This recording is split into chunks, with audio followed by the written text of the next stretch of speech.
और दोस्तों आज की क्लास में हम पढ़ेंगे पर्सपेक्टिव टूल के बारे में कि पर्सपेक्टिव टूल क्या होता है और इसको हम कैसे 3D ड्राइंग के लिए इस्तेमाल करते हैं।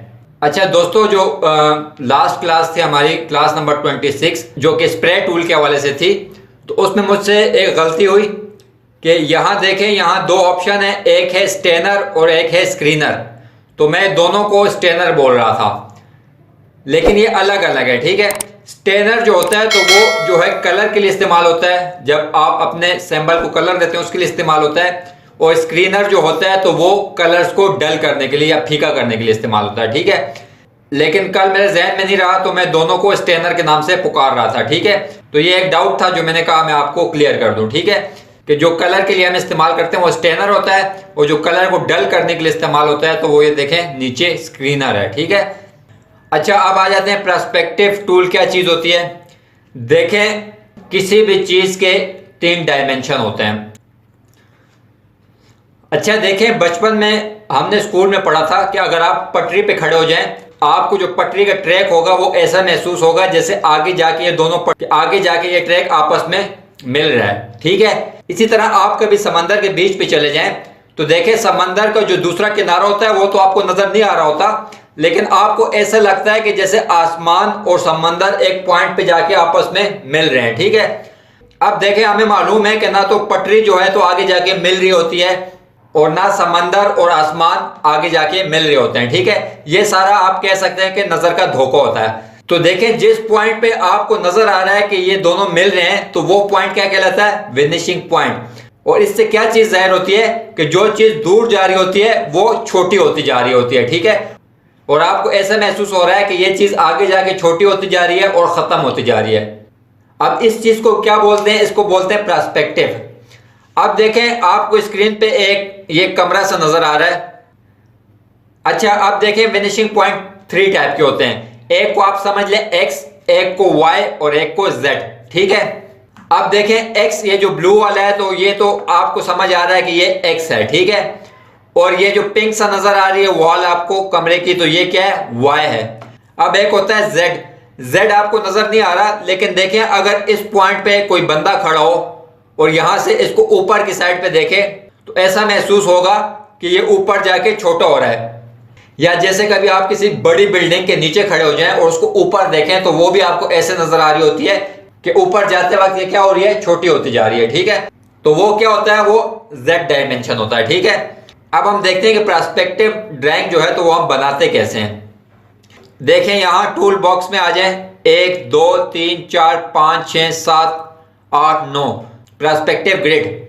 इसको मैं जैसे ऑन करता हूं, ये देखें मेरे पास एक ग्रिड आ गई और यहां देखें आपको एक बॉक्स नजर आ रहा है। ठीक है, अब ये देखें ब्लू वाला इसका एक डायमेंशन है और ये जो येलो सी ग्रेड आपको नजर आ रही है इसका दूसरा डायमेंशन है, और नीचे जो आपको नजर आ रहा है ये तीसरी ग्रेड, ये इसका तीसरा डायमेंशन है। ठीक है, अब देखें मैं यहां से एक रेक्टेंगल लेता हूं तो ये देखें ये जो ऊपर आपको बॉक्स नजर आ रहा है तो इसका ब्लू साइड जो है तो ये ऑन है। ठीक है, तो अब मैं जो भी रेक्टेंगल बनाऊंगा तो वो देखें इस साइड पे बनेगा, ऐसी ग्रिड पे बनेगा।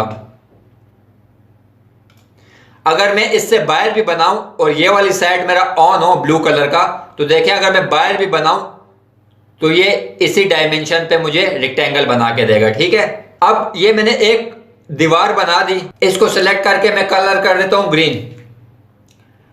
अब देखें मैंने इस साइड की दीवार बनानी है तो मैं ये जो बॉक्स सा बना हुआ है इसका ये साइड ऑन करूंगा। अच्छा, ये साइड कैसे ऑन करते हैं? देखें, पर्सपेक्टिव टूल के अंदर इसका अपना एक सिलेक्शन टूल होता है। ये देखें लिखा हुआ है पर्सपेक्टिव सिलेक्शन टूल। आपने इसको लेना है। इसको मैंने लिया, इस पे क्लिक किया तो देखें अब ये मेरा जो ऑरेंज कलर का था वो ऑन हो गया। ठीक है, अब अगर मैं रेक्टेंगल बनाता हूं तो वो देखें इस डायमेंशन पे बनाएगा।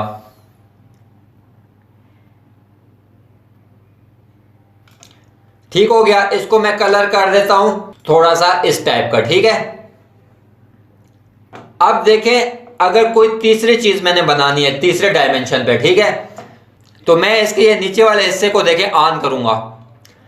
अच्छा, अब तीसरा डायमेंशन पे आप एक चीज याद रखें कि जो फ्लोर पे आप चीज बनाते हैं, कोई जमीन पे चीज बना रहे होते हैं, तो वो क्या होता है, वो तीसरा डायमेंशन होता है। ठीक है, अगर फर्ज करें मैं इसका रास्ता बनाना चाहता हूं, तो देखिए जब इसका मैं रास्ता बनाऊंगा तो ये क्या बनेगा, ये तीसरे डायमेंशन में बढ़ा। ठीक है, अच्छा इसको मैं माउस से मूव करता हूं। अच्छा देखें, आपने जो भी काम करना है, इसको बड़ा करना है या छोटा करना है या मूव करना है, तो आपने इसके अपने पर्सपेक्टिव सिलेक्शन टूल से करना है। ठीक है, ये अब मैंने तीनों डायमेंशन बना दिए, एक इस साइड की दीवार बनाई, एक इस साइड की दीवार बनाई और एक ये इसका रास्ता बना दिया। इस रास्ते के कलर को मैं थोड़ा चेंज कर देता हूं। अच्छा अब देखें, इधर मैं एक दरवाजा बनाना चाहता हूं, तो देखें इस डायमेंशन पे अगर मैंने दरवाजा बनाना है तो देखें इसके इस साइड को मुझे ऑन करना पड़ेगा। सिलेक्शन टूल लिया, पर्सपेक्टिव सिलेक्शन टूल, इस पे क्लिक किया, यहां से रेक्टेंगल लिया और ये देखें मैंने एक दरवाजा बना लिया। ठीक है, इसको मैं कलर चेंज कर देता हूं, ब्लैक कर देता हूं और इसको आगे मूव करता हूं।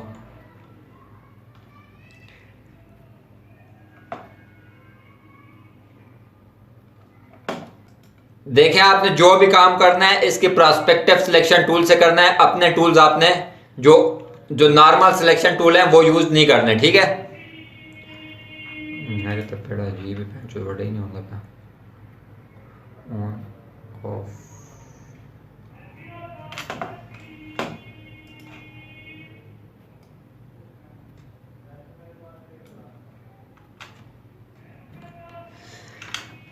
अच्छा अब देखें, मैं इस साइड के इसकी खिड़कियां बनाना चाहता हूं। अब देखें, इस डायमेंशन पे अगर मैंने बनानी है तो सिंपली मैं क्या करूंगा, पर्सपेक्टिव सिलेक्शन टूल लूंगा और इसका ये एरिया ऑन कर दूंगा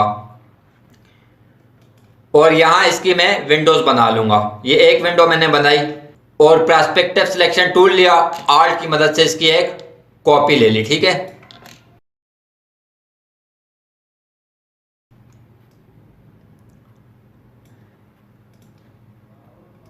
और इसको थोड़ा रीसाइज भी कर दिया। ठीक है, अब देखें जब आपकी ड्राइंग कंप्लीट हो जाए तो आपने इस ग्रिड को हटाना कैसा है, simply shift control I press करें, शिफ्ट कंट्रोल आई प्रेस करें तो ये आपकी ग्रिड जो है तो वो हट जाएगी। ठीक है, तो ये देखें आप आपकी एक पर्सपेक्टिव ड्राइंग बन गई। अच्छा अब मैं दोबारा ग्रिड लेके आता हूं। ठीक है, यहां मैं पर्सपेक्टिव ग्रिड पे गया और ग्रिड मेरी दोबारा आ गई। अब इसको मैं डिलीट करता हूं, इसको भी डिलीट करता हूं, इसको भी डिलीट करता हूं और इनको भी मैं डिलीट करता हूं। अब देखें, जो कमरा होता है तो उसकी 4 दीवारें होती हैं, आपको पता है। अब 2 दीवारें तो हमें नजर आ रही हैं, एक ये थी एक ये थी। अब इसकी जो दूसरी दीवार है तो वो इस साइड पे होगी। ठीक है, इसके पीछे होगी लेकिन हमें नजर नहीं आ रही। ठीक है, या एक और तरीके से हम समझ लेते हैं कि मैं दोबारा एक वॉल बनाता हूं।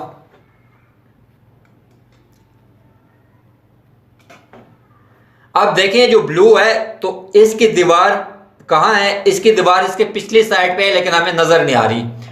और ये जो ग्रीन है इसकी दीवार कहां है, इसकी दीवार इस साइड पे है लेकिन हमें नजर नहीं आ रही, सिर्फ 2 दीवारें हमें नजर आ रही हैं। ठीक है, अब ये ब्लू वाली को मैं डिलीट करता हूं और आपको मैं एक चीज समझाना चाहता हूं।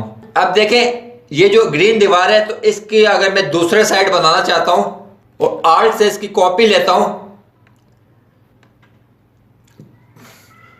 अब देखें, मैंने इसकी कॉपी ली लेकिन जिस साइज की हमारी दीवार थी उसी साइज की इसने क्या की, कॉपी ले ली। लेकिन देखें, मैंने आपको बताया कि जब चीज दूर जाती है तो वो छोटी होती है, तो इस साइड की जो दीवार होगी तो वो तो इससे छोटी होगी क्योंकि इससे दूर है। ठीक है, तो अब मैं पर्सपेक्टिव टूल लेता हूं और आल्ट से जब मैं इसकी कॉपी लूंगा तो यहां 5 का बटन आप प्रेस कर दें। 5 का बटन प्रेस करेंगे तो आप देखें ये दीवार पीछे जा रही है और छोटी होती जा रही है।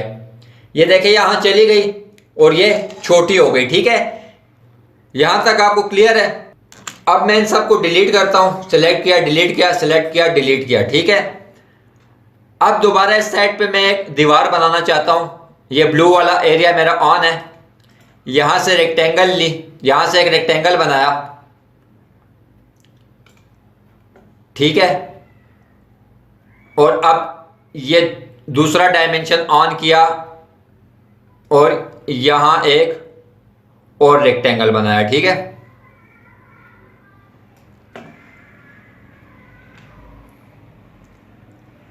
अब इसको मैं ग्रीन कर रहा हूँ, लेकिन थोड़ा सा लाइट ग्रीन कर रहा हूँ, ठीक है। अच्छा, ये आपका जो ग्रिड का साइज होता है तो इसको भी आप कम या ज्यादा कर सकते हैं। ये देखें आपको 3 पॉइंट्स नजर आ रहे हैं, तो इससे आप पकड़ के इसको कम कर सकते हैं, ठीक है। इसको मैं थोड़ा कम कर देता हूं और अब जूम टूल लेता हूं। ये मैंने जूम किया, पर्सपेक्टिव सिलेक्शन टूल से इस रेक्टेंगल को सिलेक्ट किया और छोटा कर दिया, ठीक है। अब इसको सिलेक्ट किया और इसको भी छोटा कर दिया। अब देखें मैं दोबारा एक डोर बनाता हूं। रेक्टेंगल लिया, ये मैंने एक डोर बना दिया। और अब इस साइड पे मैंने खिड़की बनानी है, तो ये ब्लू वाला ऑन किया, रेक्टेंगल लिया और 2 खिड़कियां बना ली, ठीक है।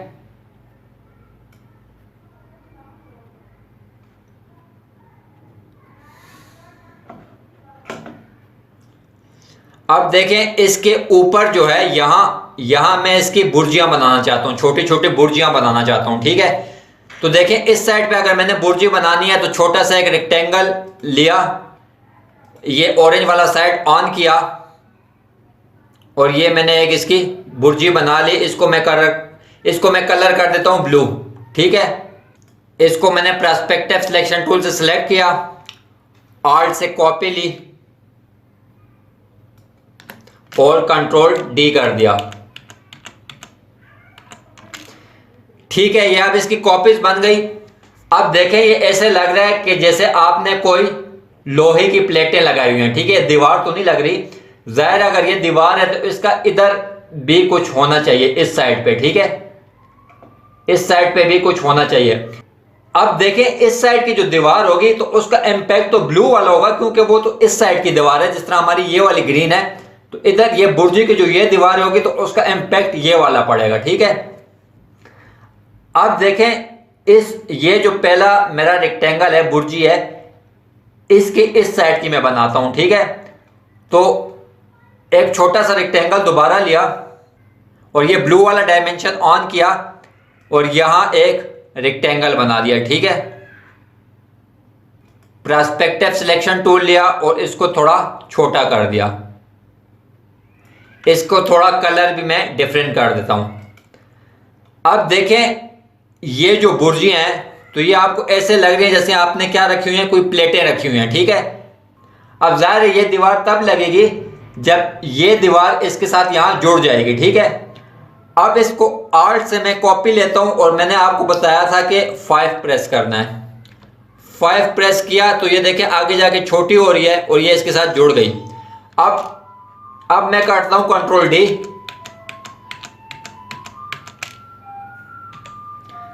तो देखें जो कॉन्सेप्ट मैंने आपको बताया था कि आर्ट से कॉपी लें और 5 को प्रेस करें, तो उसका यही मकसद था कि देखें जब आप किसी दीवार की कॉपीज बनाते हैं तो वो आगे जाके छोटी होती जाएंगी, ठीक है।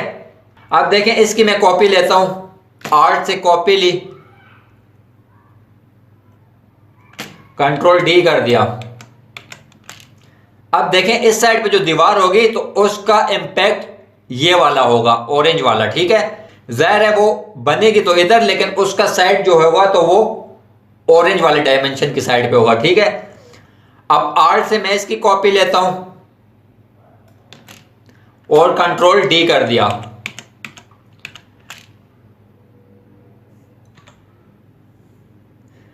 अब देखें इसकी इस साइड वाली मैंने दीवार बनानी है, तो इसकी इस साइड वाली कौन सी दीवार होगी, ये ब्लू वाली बनेगी यहां, लेकिन उसका इंपैक्ट जो होगा वो ऑरेंज वाला होगा, ठीक है। तो ऑरेंज को मैं ऑन करता हूं, आर्ट से इसकी कॉपी लेता हूं और 5 प्रेस कर देता हूं और कंट्रोल डी कर दिया। तो ये देखें आपकी पर्सपेक्टिव ड्राइंग बन गई। और यहां अगर आप नीचे रास्ता बनाना चाहते हैं तो पर्सपेक्टिव सिलेक्शन टूल लें, ये तीसरा डायमेंशन ऑन करें और यहां आप इसका रास्ता बना सकते हैं। ये रास्ता बनाया और पर्सपेक्टिव सिलेक्शन टूल से सिलेक्ट किया और आगे मूव कर दिया और इसको थोड़ा सा बड़ा भी कर दिया।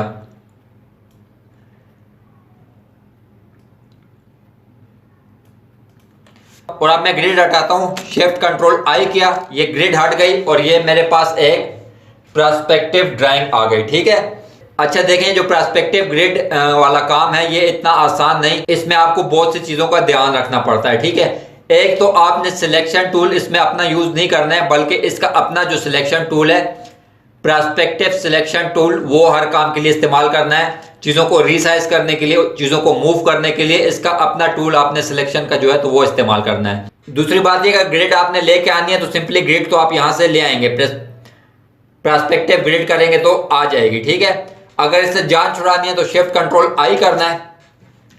इस तरह अगर देखें एक डायमेंशन की आपने कॉपीज बनानी है तो 8 से कॉपीज लें और फिर 5 प्रेस कर दें। ठीक है, तो वो आगे जा जाके क्या होती जाएगी, छोटी होती जाएगी। ठीक है, और दोस्तों ये जो पर्सपेक्टिव ग्रिड है इस पे आपको काफी प्रैक्टिस करनी पड़ेगी। शुरू में तो आपको बहुत मुश्किल लगेगा, लेकिन जैसे जैसे आप प्रैक्टिस करेंगे तो आपको आसान लगता जाएगा। ठीक है, तो ये आज की हमारी क्लास थी, उम्मीद है आपको पसंद आई होगी। अगली क्लास में मिलेंगे, अल्लाह ने के बाद।